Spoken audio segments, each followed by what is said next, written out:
하나님의 말씀 여호수아 13장 1절에서 7절 말씀을 보겠습니다. 구약성경 339쪽입니다.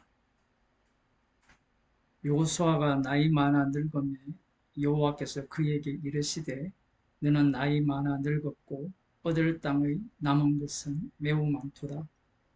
이 남은 땅은 이러하니 블레셋 사람의 온 지방과 거슬 사람의 정경 곧 애굽 앞 시올 시내에서부터 가나안 사람에게 속한 북방 에브론 지경까지와 블레셋 사람의 다섯 방배의 땅 곧 가사 사람과 아스돗 사람과 아스글론 사람과 가드 사람과 에글론 사람과 또 남방 아위 사람의 땅과 또 가나안 사람의 온 땅과 시돈 사람에게 속한 모아라와 아무리 사람의 지경 아베까지와 또 그발 사람의 땅과 동편 온 레바논 곧 헤르몬 산 아래 바알갓에서부터 하마스에 들어가는 곳까지와 또 레바논에서부터 미스르봇 마임까지의 산지 모든 거민 곧 모든 시돈 사람의 땅이라. 내가 그들을 이스라엘 자손 앞에서 쫓아내리니 너는 나의 명한 대로 그 땅을 이스라엘에게 분배하여 기업이 되게 하되 너는 이 땅을 아홉 지파와 므낫세 반 지파에게 나누어 기업이 되게 하라 하셨더라. 아멘. 13장을 보기 전에는 12장까지를 보게 되면 여호수아가 하나님께서 약속하신 약속의 땅 대부분을 점령하였다라고 예상할 수 있습니다. 왜냐하면 여호와 하나님께서 이 모세의 후계자로 여호수아를 세우셨죠. 그리고 여호수아에게 이렇게 말씀하셨습니다. 여호수아 1장을 보게 되면 여호와의 종 모세가 죽은 후에 여호와께서 모세의 시종 눈의 아들 여호수아에게 일러 가라사대 내 종 모세가 죽었으니 이제 너는 이 모든 백성으로 더불어 일어나 이 요단을 건너 내가 그들 곧 이스라엘 자손에게 주는 땅으로 가라. 내가 모세에게 말한 바와 같이 무릇 너희 발바닥으로 밟는 곳을 내가 다 너희에게 주었노라. 아브라함과 이삭과 야곱에게 하신 그 약속의 땅을 여호수아를 통해서 이미 주셨다라고 말씀을 하셨습니다. 여호와께서 모세를 처음 부르실 때도 마찬가지였죠. 아브라함에게 하신 그 약속의 땅으로 이스라엘 자손들 그들을 인도하여 드리기 위해서 모세를 애굽으로 보내었습니다. 하지만 우리가 알다시피 모세는 여호와의 거룩함을 드러내지 않음으로 말미암아 약속의 땅으로 이스라엘 자손들을 인도하여 드리지 못했습니다. 그 말씀에 근거하여 보면 이 분명 모세와 아론은 이스라엘 자손을 약속의 땅으로 인도하여 드릴 수 있는 그러한 약속을 받았다고 볼 수 있습니다. 그게 민수기 20장에 나오거든요. 13절에 보면 여호와께서 모세와 아론에게 이르시되 너희가 나를 믿지 아니하고 이스라엘 자손의 목전에 나의 거룩함을 나타내지 아니한 고로 너희는 이 총회를 내가 그들에게 준 땅으로 인도하여 드리지 못하리라. 물론 민수기 13장 14장에서 여호수아와 갈렙 외에는 여호와께서 모두 다 광야에서 진멸한다라고 하셨기 때문에 모세와 아론도 거기에 포함되었을 수도 있습니다. 하지만 민수기 20장에 의하면 이들이 여호와의 거룩함을 이스라엘 총회 중에 드러내지 않았기 때문에 약속의 땅으로 이스라엘을 인도하지 못했습니다. 그러면 하나님께서 처음 여호수아 모세를 애굽으로 보내어서 약속의 땅으로 인도할 것이라는 그 말씀은 실패한 것 같잖아요. 하나님께서 일하시는 방식이 이런 부분에 있어서 오묘한 겁니다. 자, 모세는 실패를 했고, 그러면 여호수아는 과연 성공을 했느냐라는 거죠. 하나님께서 좌로나 우로나 치우치지 말고 강하고 담대하라. 이 땅을 너희에게 붙였다라고 말씀을 하셨다면 여호수아는 강하고 담대하게 약속의 땅을 다 점령했어야 된다라는 게 우리들이 예상하는 바입니다. 제가 왜 자꾸 우리가 예상을 한다라는 말씀을 드리느냐 하면 인간들은 선악과를 먹었기 때문에 자신이 하나님과 같이 되었어요. 그래서 하나님께서 말씀을 하시면 자기가 생각하는 바가 따로 구상이 됩니다. 그 구상이라는 것은 다름 아닌 하나님의 약속을 바탕으로 한 자신의 소망이 되겠죠. 자신의 그 말씀에 대한 해석이 되는 겁니다. 오늘날도 마찬가지잖아요.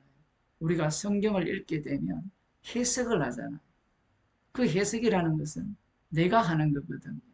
그 내가 하는 그 해석이 과연 무엇을 중심으로 되어지는 거가 살펴볼 필요가 있습니다. 오늘 본문을 읽어보면 여호수아가 나이 많아 늙었다 이렇게 말씀을 합니다. 그러면서 아직 얻을 땅의 남은 것은 매우 많다라고 말씀을 합니다. 굉장히 대조적이거든요. 하지만 이 여호수아 14장으로 가게 되면 이 갈렙이라는 인물이 나오거든요. 이 갈렙이 여호수아 앞에 나와서 기업을 분배를 할 때 자신의 살아온 여정을 이야기하면서 이렇게 이야기합니다. 자신이 이 모세의 명을 받아서 가데스 바냐에서 정탐꾼으로 보냄을 받았을 때의 나이가 40세라 이렇게 얘기합니다. 7절에 보면 내 나이 40세의 여호와의 종 모세가 가데스 바냐에서 나를 보내어 이 땅을 정탐케 하므로 내 마음이 성실한 대로 그에게 보고하였고 그 정탐꾼으로 보냄을 받을 때는 나이가 40이었어요. 아마 당시에 12명의 정탐꾼 그들의 나이가 대략 40 좌우였을 가능성이 높습니다. 여호수아도 아마 그 나이대였을 가능성이 높아요. 그런데 지금이 나이가 얼마냐면 이렇게 얘기합니다. 10절에 보면 이제 보소서 여호와께서 이 말씀을 모세에게 이르신 때로부터 이스라엘이 광야에 행한 이 45년 동안을 여호와께서 말씀하신 대로 나를 생존케 하셨나이다. 오늘날 내가 85세로다. 여호수아가 나이 많아 늙었을 때의 이 갈렙의 나이가 85세예요.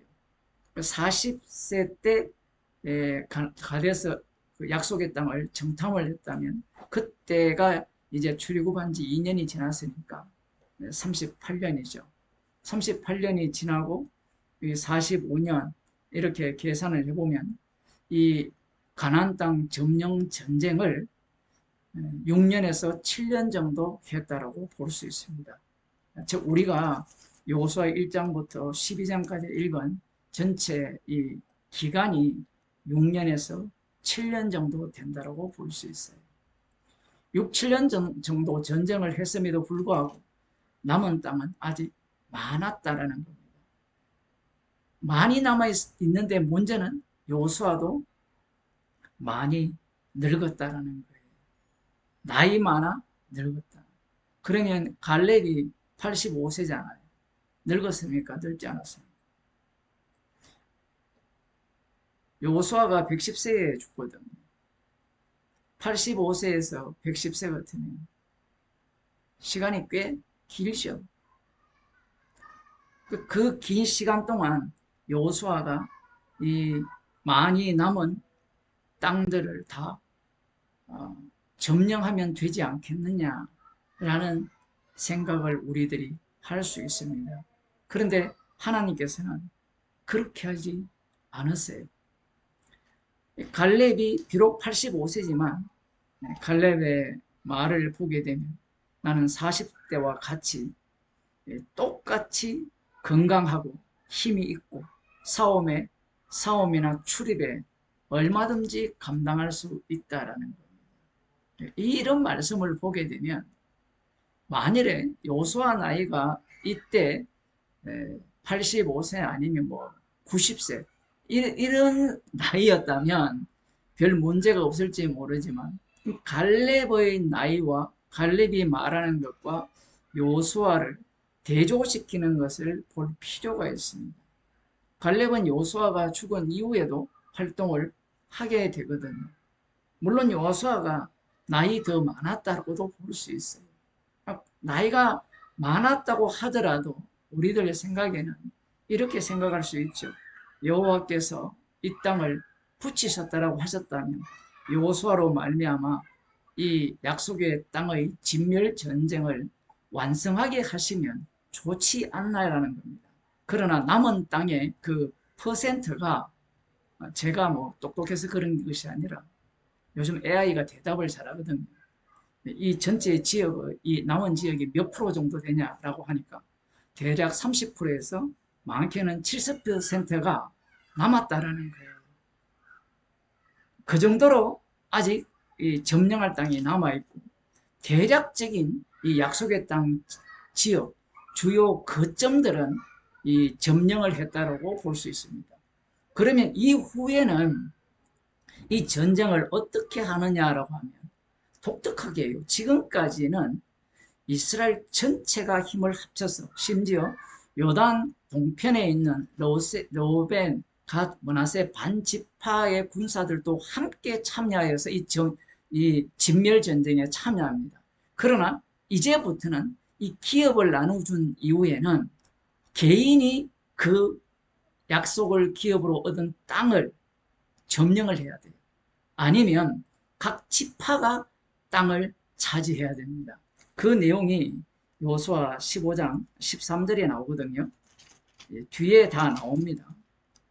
15장 13절에 보면 여호와께서 여호수아에게 명하신 대로 여호수아가 기랏 아르바 곧 헤브론 성을 유다 자손 중에서 분깃으로 여분의 아들 갈렙에게 주었으니 아르바는 아낙의 아비였더라. 갈렙이 거기서 아낙의 소생도 그 세 아들 셋세와 아히만과 달메를 쫓아내었고 거기서 올라가서 드빌 거민을 쳤는데 드빌의 본 이름은 기라세벨이며 이런 어떤 전쟁 이후에도 똑같이 나옵니다. 지파가 기업으로 얻은 땅을 얻게 되면 그곳에서 본인들이 이 대적들을 진멸을 해야 되는 겁니다. 그러면 우리 같으면 이런 생각을 하잖아요. 12지파 전체가 한마음과 한뜻으로 그 남은 그 이 여호와의 대적들, 이스라엘 대적들을 진멸하면 훨씬 수월하지 않느냐. 하나님께서는 왜 그렇게 전쟁을 그런 식으로 그들을 진멸하지 않으시고 기업을 나눠주시고 각 지파별로 그 기업을 이 진멸 전쟁에 참여하게 하시는가라는 겁니다. 이건 굉장히 중요하죠. 이 약속의 땅 전쟁은 거룩한 전쟁입니다. 거룩한 전쟁은 힘의 전쟁이 아니에요.